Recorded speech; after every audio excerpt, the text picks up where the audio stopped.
Wir Schweizer sind überall auf dieser Welt. Egal, ob ich in die Ferien gehe, in den hintersten Ecken dieser Welt. Ich höre jemanden Schweizerdeutsch reden, drehe mich um. Wow, kommen wir von der Schweiz?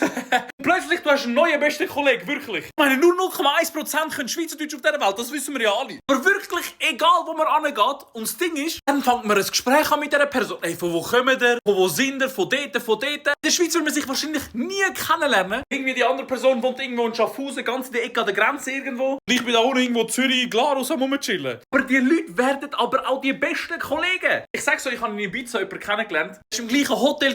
Wir verstehen uns bis heute perfekt. Jedes Mal, aber wenn ich Schweizerdeutsch höre in einem anderen Land, bin ich so, wow. Mit meiner Frau so, Baby, hast du gehört?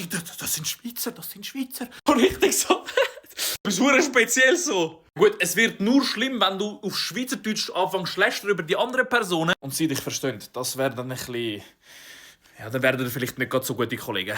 Ich bin ehrlich, ab und zu fühle ich mich wirklich ein bisschen zu sicher mit Schweizerdeutsch. Ich fange an Sachen zu sagen und ich denke, niemand versteht mich.